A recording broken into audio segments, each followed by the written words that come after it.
Hello students, today we are going to discuss about electrochemistry lecture number 2. Now we discuss in this lecture cell representation, electrode potential, standard electrode potential and spontaneity of cell gives energy. Okay, so I request to all students, please take your copy, pen and write important points.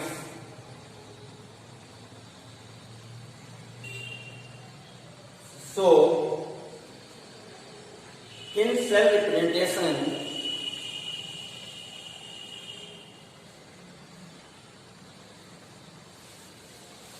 बच्चों आप लोग pen copy निकाल लें, जो भी आपको note करना है नोट करते जाएंगे, ठीक है। और आज का लेक्चर बहुत ही अच्छा होने वाला है। देखते हैं सेल रिप्रेजेंटेशन क्या है, कैसे करते हैं। तो इस टॉपिक में सेल, तो जैसे लेक्चर नंबर 1 में हम लोग प्रीवियस लेक्चर में डिस्कस कर चुके हैं cell, electrochemical cell. In this cell, there is separate electrodes and connected with voltmeter along with salt bridge.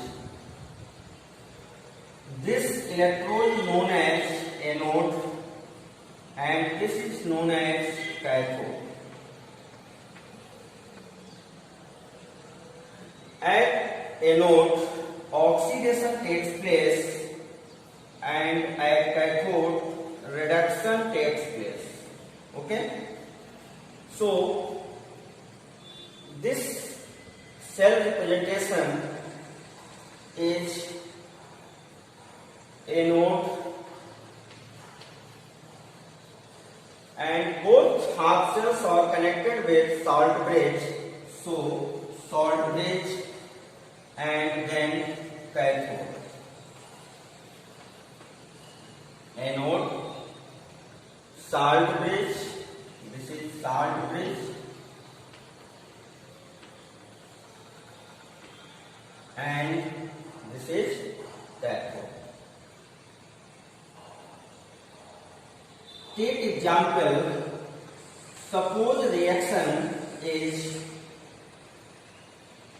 Zn plus Cu2 plus Zn2 plus C, solid, aqueous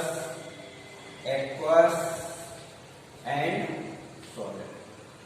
In this reaction, oxidation takes place in zinc and reduction takes place in copper. Clear? Means zinc get oxidized and reduce, and copper 2 plus is get reduced into C. Clear? Then guys, this reaction is represented in the form of cell representation as, so guys, in this cell anode, at anode there is oxidation and at cathode there is reduction. So at anode what reaction takes place? Zinc 2 plus aqueous and solid. Clear? At cathode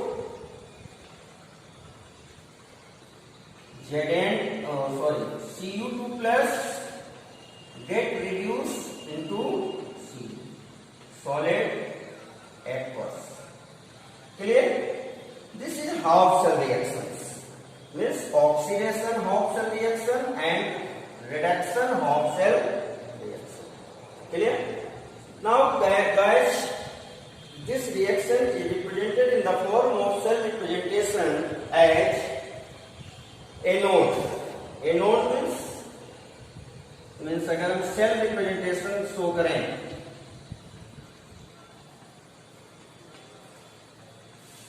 तो cell representation में क्या हम लोग यहाँ पर देख रहे हैं, ZN2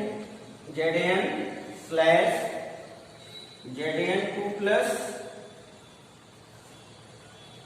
salt bridge double slash जिसको कह सकते हैं, कुछ लोग कहते भी हैं, और ये Cu2 plus slash Cu solid aqueous and solid.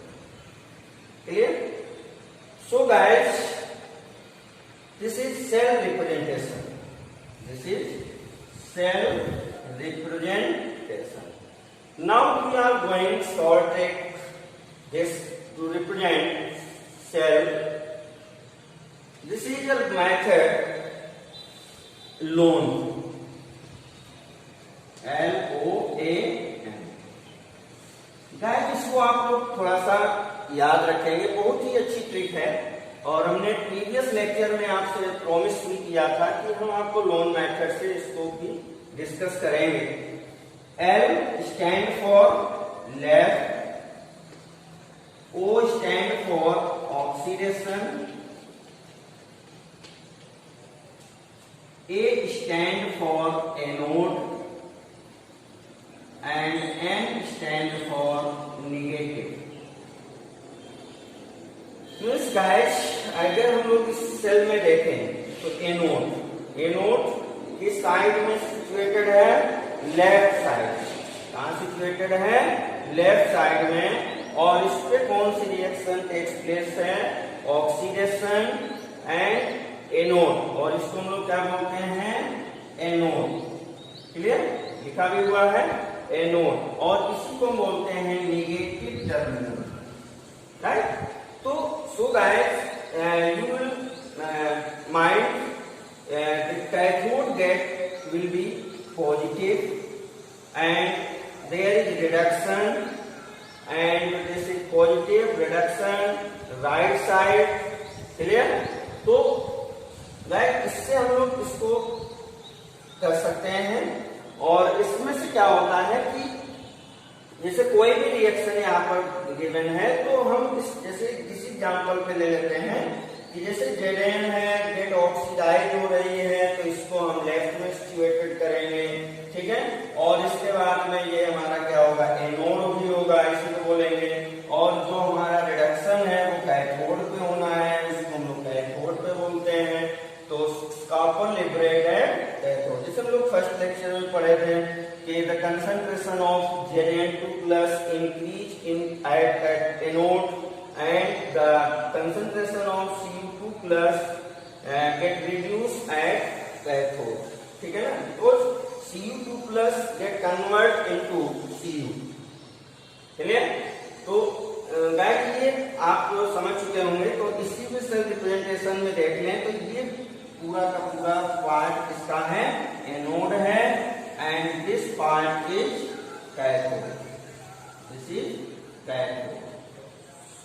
तो बच्चों हम लोग ये समझ सकते हैं ना, जैसे यहाँ स्टार्टिंग में हमने लिखा था आपको कि एनोड लेफ्ट साइड पे, कैथोड राइट साइड में, और बीच में क्या होती है, डबल स्लैश क्या होती है आपकी, side. Okay, any problem? No. तो नोट कर लें इसको, है ना, फिर बात करते हैं, हटा दें।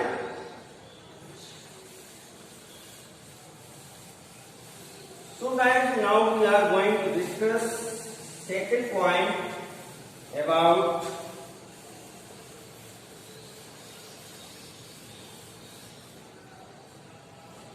electrode potential.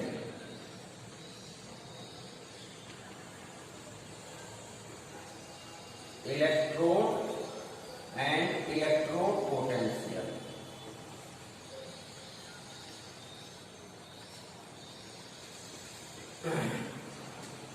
First we are going to discuss about electrode.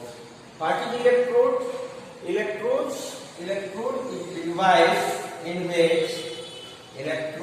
is a device in which metal rod dipped into its own salt solution. Means, what is electrode? Electrode is a device in which metal rod dipped into own salt solution. Clear? So this device is known as electrode. Suppose we are taking a metal copper and the salt solution is copper sulfate, cupric chloride, cuprous chloride, etc. कुछ भी आप ले सकते हैं। यहाँ पे कोई भी उसी मेटल का साल्ट का एक सोल्यूशन हमें इसमें से फिलअप करना है और उसी पे हमें क्या करना है, एक उसी मेटल की रॉड लगानी है ना। जैसे देखा होगा कि ब्रेड और मिल्क, ब्रेड एंड मिल्क का एक कॉम्बिनेशन है ना। जैसे हम लोगों के ऐड होते हैं, ऐड में कहते हैं कि ये अमूल ब्रेड है, अमूल मिल्क है ना। तो एक ही कंपनी की है, अमूल मीन्स एक ही कंपनी की है, मतलब एक ही मेटल है और उसका उसी कंपनी का एक सोल्यूशन है और उसी कंपनी का एक मेटल लाइक तो नहीं होती है, स्पंजी होती है? तो स्पंज मतलब जब हम उसको डिप करते हैं तो we can say that this is a type of generally electrode, right? But this is not electrode.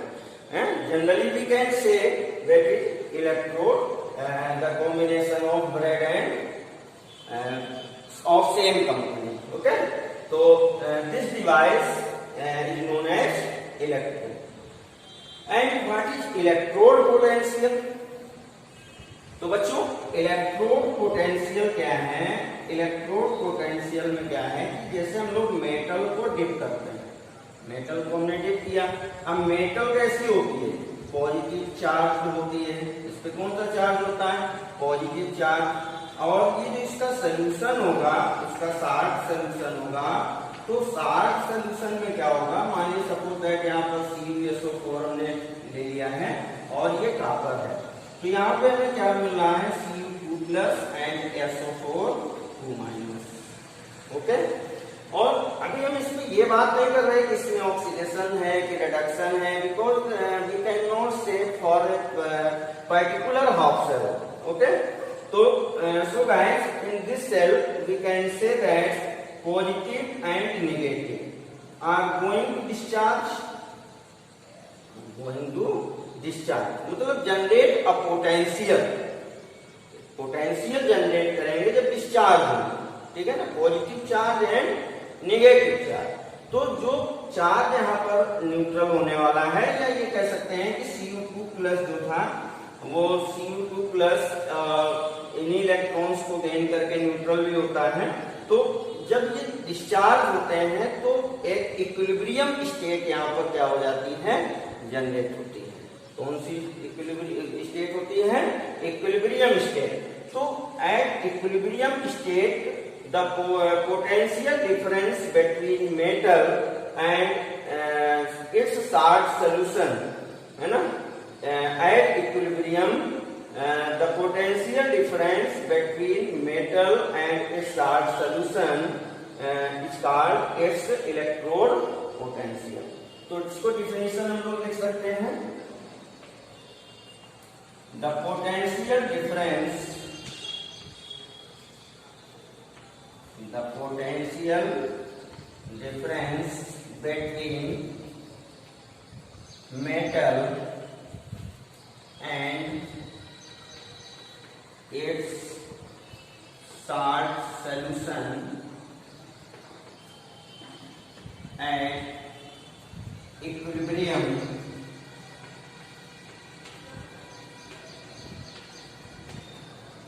is called its electrode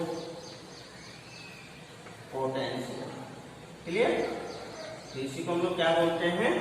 electrode potential. Means जो भी पोटेंशियल डिफरेंस होगा इसके बीच में, इस मेटल के और इसके साल्ट के सोल्यूशन के बीच, मतलब due to attraction of electrons, ions, clear, तो that is called electrode potential, ठीक है। तो इसको हम लोग कहते हैं इलेक्ट्रोड पोटेंशियल, क्लियर। अब बारी आती है कि हम लोग इस इलेक्ट्रोड पोटेंशियल को कौन कौन से फैक्टर हैं जो इफेक्ट करते हैं, फैक्टर पे कौन कौन से फैक्टर हैं जिन पे इलेक्ट्रोड पोटेंशियल अपना क्या होता है, डिपेंड होता है, राइट। तो इस पर भी हम लोग बात करते हैं। तो गाइस यहाँ पर क्या है कि इसे हम लोग डिस्कस करें, factor affecting electrode potential, factor affecting electrode potential। तो बच्चों यहाँ पे क्या हो सकता है कि कौन कौन से फैक्टर हो सकते हैं। एक तो इलेक्ट्रोड में है क्या हमारे पास, बस उसी पे डिपेंड होता है। इलेक्ट्रोड पे क्या है, एक मेटल है, तो फर्स्ट हमारा क्या हो सकता है, नेचर ऑफ मेटल, ठीक है ना। तो नेचर ऑफ मेटल पे क्या हो सकता है कि जैसे कुछ ट्रांजिशन मेटल्स होते हैं, ट्रांजिशन मेटल्स में कुछ मेटल्स टू टाइप्स के बनाते हैं, जैसे सपोज दैट Fe2+ है, इसका है Fe2+, और दूसरा है Fe3+। तो क्या दोनों का जो इलेक्ट्रोड पोटेंशियल होगा वो सेम होगा? नहीं होगा, है ना। दोनों का जो इलेक्ट्रोड पोटेंशियल है, इलेक्ट्रोड पोटेंशियल क्या होगा, डिफरेंट होगा। कैसा होगा, विल बी डिफरेंट, ठीक है बच्चों। मतलब अगर इसमें आयंस चेंज हो रहे हैं, क्योंकि पोटेंशियल किस पे डिपेंड कर रहा है, इसके कैटायंस, एनायंस, इलेक्ट्रॉन्स, इन पे डिपेंड हो रहा है। सिंबल का कोई मतलब नहीं, सिंबल से कोई लेना देना नहीं यहाँ पे कि सिंबल क्या है, सिंबल से कोई लेना देना नहीं है, बट उसके आयंस पे डिपेंड हो रहा है। तो जब आयंस चेंज होंगे तो इलेक्ट्रॉन्स गेन लॉस चेंज होगा, जब गेन लॉस चेंज होगा तो उसका जो पोटेंशियल होगा वो क्या हो जाएगा, चेंज होगा, क्लियर। सेकेंड पॉइंट बात करते हैं, कंसंट्रेशन ऑफ आयन, है ना, मतलब कंसंट्रेशन ऑफ इलेक्ट्रोलाइट। तो बच्चों इलेक्ट्रोलाइट की अगर हम कंसंट्रेशन इंक्रीज कर दें, जैसे हम कंसंट्रेशन इंक्रीज करेंगे तो क्या होगा, हमें आयंस ज्यादा मिलेंगे। जब इलेक्ट्रोलाइट कंसंट्रेशन, मतलब कह सकते हैं कि इलेक्ट्रोलाइट की कंसंट्रेशन इंक्रीज करेंगे तो इलेक्ट्रोड पोटेंशियल क्या हो जाएगा, इसका इंक्रीज, क्या होगा, इलेक्ट्रोड पोटेंशियल आल्सो, क्लियर। मतलब if concentration of electrolyte increase then electrode potential of cell is also increase, right. चलिए नेक्स्ट पॉइंट हमारा आता है टेम्परेचर। चलो यही डिस्कस कर लेते हैं, टेम्परेचर। टेम्परेचर का क्या चेंज होगा, टेम्परेचर चेंज करेंगे तो क्या होगा, इलेक्ट्रॉन्स इजेक्ट होंगे, इलेक्ट्रॉन्स इजेक्ट होंगे मतलब इजेक्शन ऑफ इलेक्ट्रॉन वहां पे होगा, 11th में पढ़ा होगा, है ना, स्ट्रक्चर ऑफ एटम में जनरली आप समझ लीजिए, है ना। तो क्या होता है, जब इलेक्ट्रॉन्स ज्यादा बनेंगे तो वो इलेक्ट्रोड पोटेंशियल भी हाई होगा, मतलब on increasing temperature, on increasing temperature electrode potential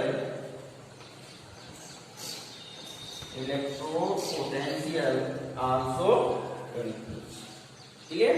तो बच्चों यहाँ पे हमने क्या पाया कि जब कंसंट्रेशन और टेम्परेचर दोनों पे डिपेंड कर रहा है और दोनों के साथ अगर ये दोनों इंक्रीज कर रहे हैं तो भी इलेक्ट्रोड पोटेंशियल भी उनके साथ साथ क्या होता है, सिमल्टेनियसली इंक्रीज होता है, राइट। और नेचर ऑफ मेटल में हमने क्या देखा कि for different ions the electrode potential is different, clear. Any doubt, note करिए। अब नेक्स्ट टॉपिक है इस लेक्चर में standard electrode potential, standard electrode potential. अब ये स्टैंडर्ड है ना, स्टैंडर्ड लोग आते हैं, स्टैंडर्ड लोग जाते हैं, है ना, कहते हैं वो तो बहुत स्टैंडर्ड है ना। तो स्टैंडर्ड क्या है, कुछ कंडीशंस होती हैं, है ना।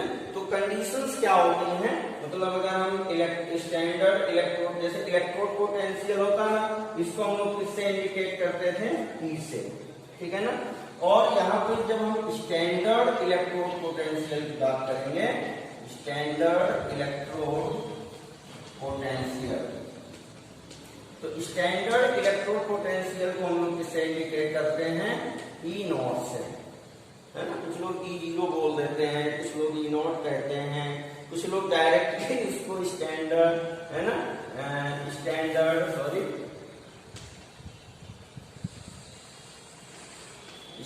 इलेक्ट्रोड पोटेंशियल कहते हैं, राइट। तो स्टैंडर्ड इलेक्ट्रोड पोटेंशियल क्या है कि अगर हम इनकी कुछ स्टैंडर्ड कंडीशन ले लें, स्टैंडर्ड कंडीशन में से क्या कह सकते हैं, मतलब इसको अगर हम डिफाइन करें तो कैसे डिफाइन कर सकते हैं, the potential of an electrode at, अब कंडीशन आ गई, कंडीशन क्या हो गई, 1 m molar, molarity, right, 1 m molar concentration, मतलब कंसंट्रेशन क्या होनी चाहिए, 1 m होनी चाहिए, ठीक है ना। और इसका प्रेशर क्या होना चाहिए, 1 बार, कुछ लोग 1 atm भी बोलते हैं, 1 atm क्या होना चाहिए, इसका प्रेशर होना चाहिए, ठीक है ना। और टेम्परेचर क्या होना चाहिए, टेम्परेचर होना चाहिए रूम टेम्परेचर, मतलब 25 डिग्री सेल्सियस या इसी को 298 केल्विन भी कह सकते हैं, ये क्या होना चाहिए, टेम्परेचर, ठीक है ना। तो इस कंडीशन पर जो सेल का पोटेंशियल होगा, that is called standard electrode potential. तो इसको डिफाइन कर सकते हैं, the potential of an electrode at 298 Kelvin temperature, 1 bar pressure and 1 m concentration is called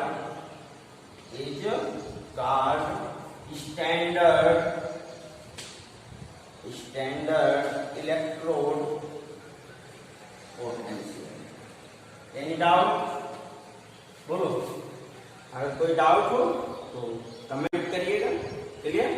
और जैसा कि ठीक, तो समझ गए standard electrode potential in condition, तो 1 मोलर कंसंट्रेशन, 1 बार 1 atm प्रेशर और 25 डिग्री सेल्सियस और 298 केल्विन टेम्परेचर। इस कंडीशन पे जो इस सेल का पोटेंशियल होगा, that is called standard electrode potential, clear. इसको किससे इंडिपेंडेंट करते हैं, ई नॉट से करते हैं। इलेक्ट्रोड पोटेंशियल को किससे करते थे, ई से करते थे, क्लियर। तो ये सब छोटी छोटी बातें हैं इस टॉपिक में, है ना, इस लेक्चर में। अब चलते हैं हम लोग, जैसे अगर कुछ बात करें कि इनमें दोनों में, है ना, अब जैसे कोई सेल है,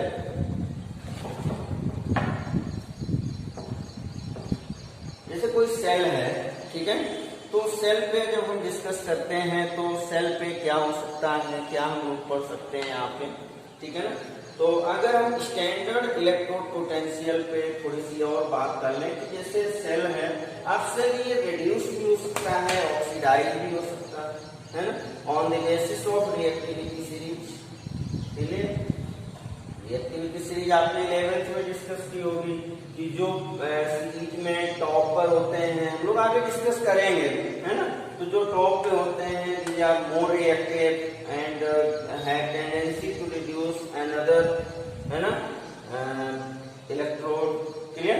तो यहाँ पर क्या होता है कि जैसे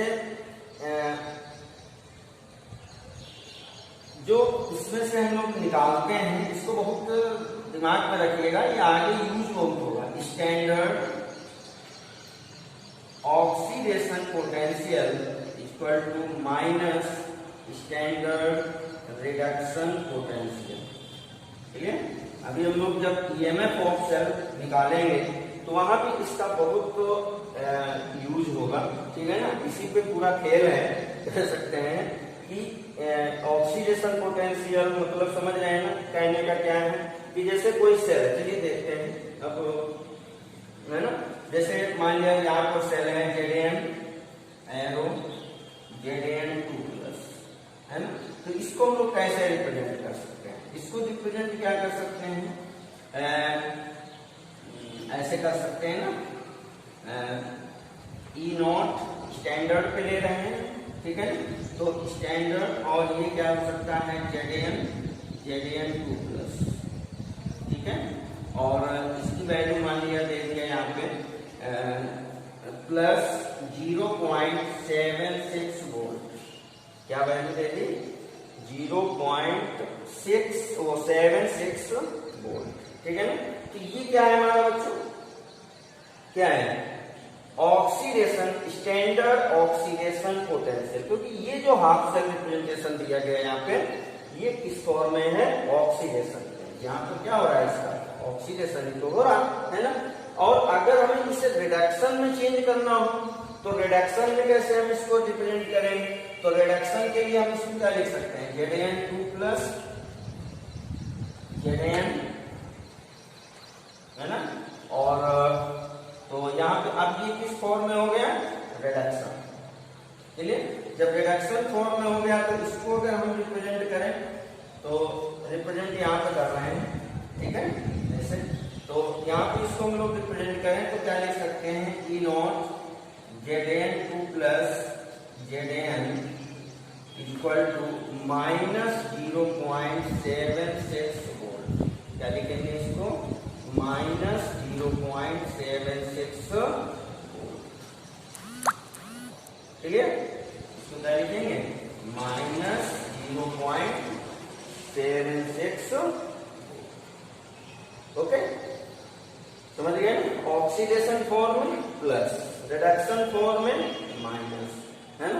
आप दोनों में भाई लड़ाई हो गई, आप समझिएगा खेल यहाँ पे बहुत बड़ा है।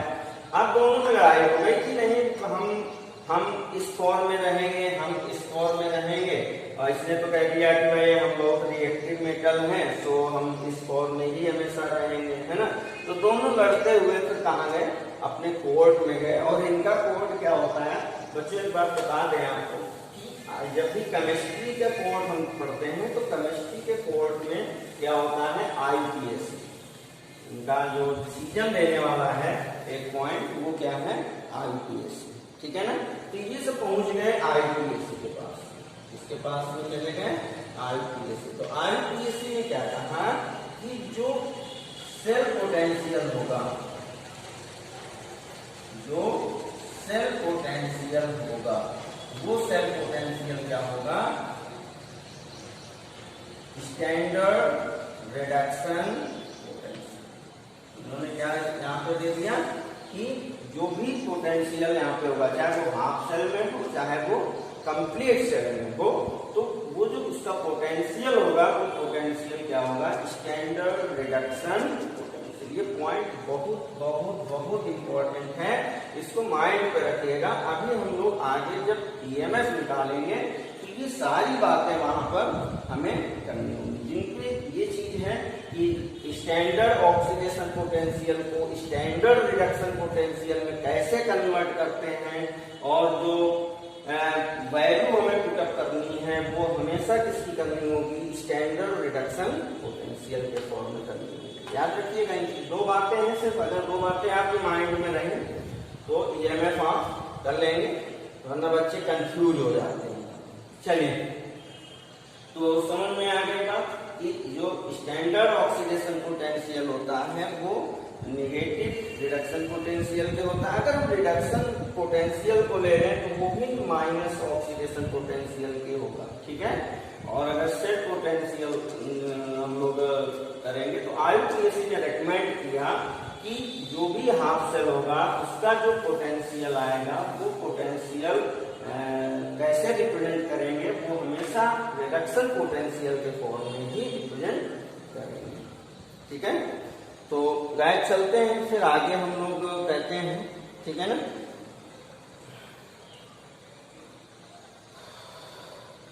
तो बच्चों यहाँ पे अगर हम और भी बात कर लें कि अब इसी पे आगे बात कर लें कि ईएमएफ हम लोग कैसे इसका कैलकुलेट करते हैं, तो चलते हैं। अभी हम बात भी कर रहे थे कि ईएमएफ हम लोग पता करेंगे। तो ईएमएफ के लिए देखिए क्या होता है। नेक्स्ट टॉपिक है हमारा ईएमएफ ऑफ सेल, ठीक है ना। तो ईएमएफ हम लोग कैलकुलेट करेंगे, तो ईएमएफ के लिए या इसी को हम लोग कह सकते हैं ई सेल, क्या कह सकते हैं, ई सेल भी कह सकते हैं। तो E cell is equal to, अभी हमने क्या कहा, ऑलवेज किस फॉर्म में रखना है, रिडक्शन पोटेंशियल के फॉर्म में रखना है, ठीक है ना। तो ये होता है E cathode minus E anode. NCERT आपसे ऐसे कहेगी E cell equal to E right minus E left, है ना। राइट लेफ्ट मीन्स क्या है, अभी हम लोग सेल जब पढ़े थे तो सेल में हमने आपको बताया भी था कि कैथोड हमेशा कहाँ होता है, राइट साइड में होता है, और एनोड किधर होता है, लेफ्ट में होता है। तो राइट कहें या कैथोड कहें, समझ रहे हैं, ठीक है ना। तो बट ये ध्यान रखना है कि ये रिडक्शन पोटेंशियल होना चाहिए, कैसा होना चाहिए, रिडक्शन पोटेंशियल। और ये कैसा होना चाहिए, है ना, ये भी हमारा कैसा होना चाहिए, रिडक्शन पोटेंशियल, ठीक है ना। एनोड में रहे या कैथोड पे रहे, ठीक है ना।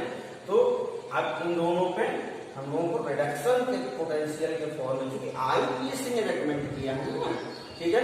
तो रिडक्शन पोटेंशियल के ही फॉर्म में वैल्यू को पुटअप करना है, बस ये ध्यान में रखना है। अगर आपने ऐसा नहीं किया तो फिर आपका आंसर प्लस माइनस में फिर वो गलत हो जाएगा, ठीक है। तो बच्चों ये है बात हमारी ईएमएफ ऑफ सेल की, ठीक है ना। और अगर हम नहीं कन्वर्ट करना चाहते हैं, अगर हम नहीं कन्वर्ट करना चाहते तो क्या करेंगे भाई, तो फिर ऐसे कर लेंगे E cell equal to E anode. Anode पे क्या होगा, ऑक्सीडेशन पोटेंशियल मिलेगा हमको, मिलेगा ना, प्लस ई कैथोड। इस पे हमें क्या मिलने वाला है, रिडक्शन पोटेंशियल। आप ऐसे भी कर सकते, ठीक है। तो दोनों में कोई भी मेथड यूज करेंगे तो आपका आंसर सेम आएगा, ठीक है। आप oxidation potential plus reduction potential भी कर सकते हैं, और अगर आपने कन्वर्ट कर लिया तो फिर आप इसको इस फॉर्म में यूज कर लेंगे, ठीक है। तो guys this is EMF of cell, ठीक है। और नेक्स्ट टॉपिक है, लास्ट टॉपिक है हमारा feasibility and Gibbs free energy. तो फिजिबिलिटी थर्मोडायनेमिक्स से रिलेटेड है और गिब्स फ्री एनर्जी भी हमारी थर्मोडायनेमिक्स से ही रिलेटेड है। इन दोनों पे हम लोग बात कर लेते हैं थोड़ी सी कि क्या होना है यहाँ पे। Feasibility and Gibbs free energy, ठीक है ना। तो बच्चों हम लोगों ने फर्स्ट लेक्चर में भी डिस्कस किया था कि क्योंकि वहां पे स्पॉन्टेनियस प्रोसेस की बात आई थी, क्योंकि जब हम लोगों ने इलेक्ट्रोकेमिकल सेल पर डिस्कशन दिया था तो इलेक्ट्रोकेमिकल सेल में स्पॉन्टेनियस प्रोसेस की जो केमिकल एनर्जी होती थी उसको इलेक्ट्रिकल एनर्जी में कन्वर्ट करता था। तो वहां पे हमने आपको चीज बताई थी कि delta G is less than G, किसके लिए, फॉर स्पॉन्टेनियस प्रोसेस, इसके लिए स्पॉन्टेनिटी इसी को बोलते हैं,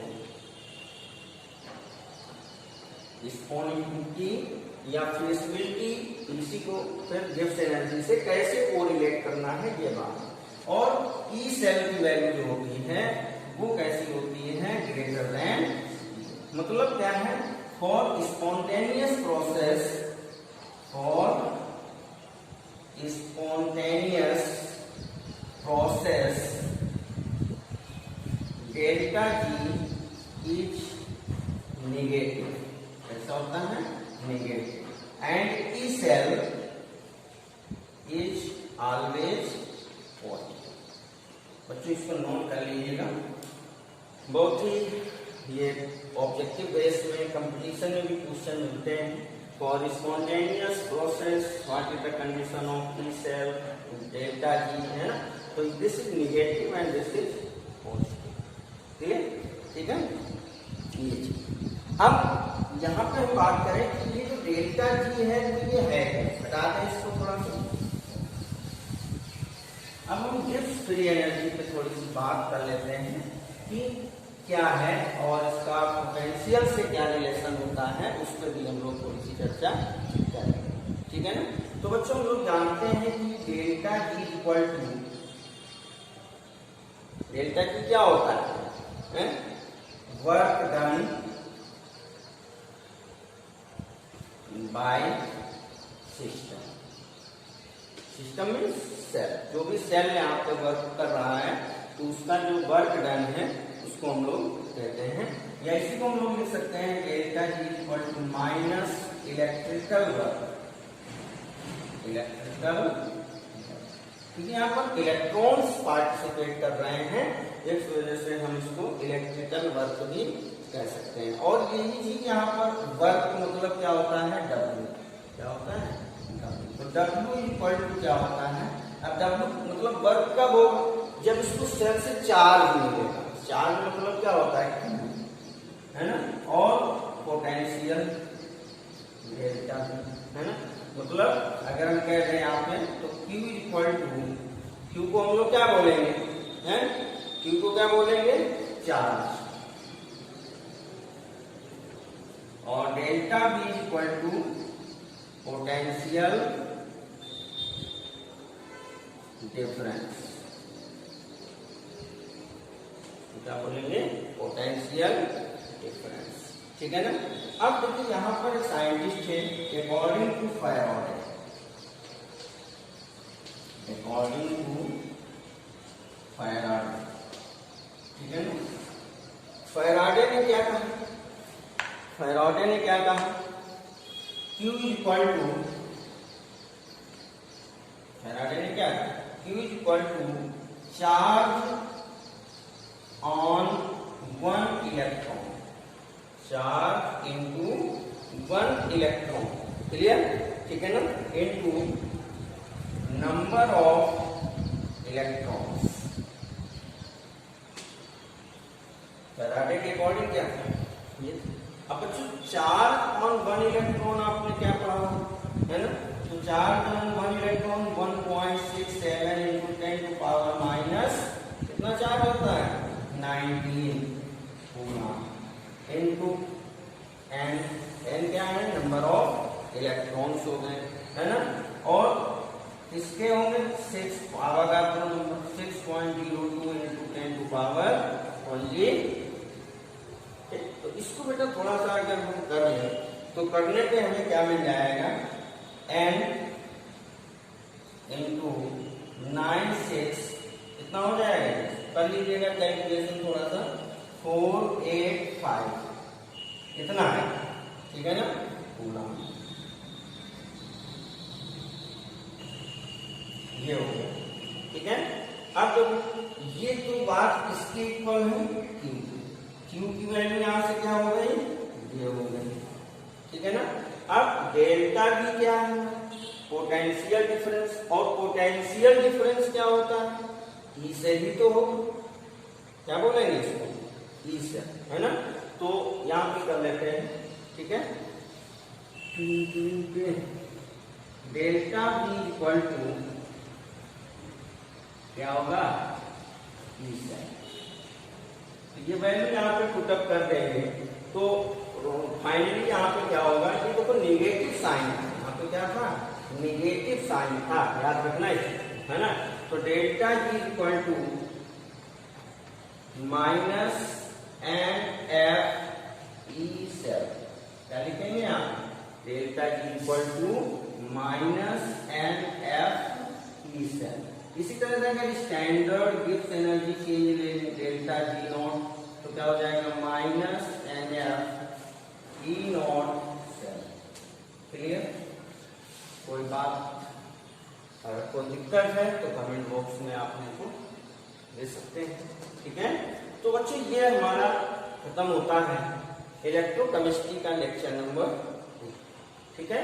तो ये समझ में आया, एक बार इसको पॉज करके फिर से देखिएगा तो आपको समझ में आ जाएगा। चलिए बता देते हैं डेल्टा जी क्या है, यहाँ पर work done by system 11th में पढ़े थर्मोडायनेमिक्स में, और उसी को हम लोग क्या बोलते हैं इलेक्ट्रिकल वर्क, क्योंकि यहाँ पे इलेक्ट्रॉन्स पार्टिसिपेट कर रहे हैं। निगेटिव चार्ज होता है इलेक्ट्रॉन पे तो हम लोग इसको निगेटिव में रखते हैं, ठीक है ना। या ये कह सकते हैं कि वहां पे हम लोगों ने कहा था कि वर्क डन बाय सिस्टम, याद हो, है ना। सिस्टम पे जब हम लोग बात कर रहे थे वर्क ऑफ सिस्टम, तो वर्क डन बाय सिस्टम अगर होता है, जैसे मैं वर्क कर रहा हूँ तो मैं वर्क कर रहा हूँ तो मेरी एनर्जी लॉस हो रही है, तो मतलब निगेटिव साइन है। अगर कोई मुझ पे वर्क करेगा, है ना, तो फिर क्या होगा पॉजिटिव, क्योंकि वो भी हमको एनर्जी देगा, तो दोनों एनर्जी कंबाइन है। अब देखिए वर्क क्या होता था, चार्ज इनटू पोटेंशियल डिफरेंस, ठीक है ना। तो चार्ज क्या होता है, 1 इलेक्ट्रॉन का charge into number of electron. तो ये तो नहीं कि एक इलेक्ट्रॉन कूद रहा है वहां पे, है ना, बहुत सारे इलेक्ट्रॉन चल रहे होते हैं। तो चार्ज कितना एक इलेक्ट्रॉन का होता है, ये होता है 1.67 × 10⁻⁹ कूलम, और इलेक्ट्रॉन और इसके इक्वल या ग्रोथ नंबर, तो इनको अगर किया तो ये वैल्यू मान करते हैं, ठीक है ना। अब बच्चों यहाँ पे फिर हम इस फार्मूले पे आते हैं अपने, है ना, इस फार्मूले पे आते हैं। ये फार्मूला हमारा क्या कहता था, तो Q की प्लेस पे हमने ये वैल्यू रख दी, और इसके बाद डेल्टा V को हमने किससे इंडिकेट कर दिया, सेल से, क्योंकि पोटेंशियल डिफरेंस कहाँ मिलने वाला था हमको, इलेक्ट्रोड पे मिलने वाला था। तो इलेक्ट्रोड का जो पोटेंशियल था वो सेल का था, वो पोटेंशियल, तो ये इस पे हमने उसको पिकअप कर दिया और ये क्लियर हो। तो थैंक यू बच्चों, पढ़ते रहिए, बहुत जल्दी आपको लेक्चर नंबर 3 आने वाला है, और फिर हम लोग और भी बातें डिस्कस करेंगे। Thank you.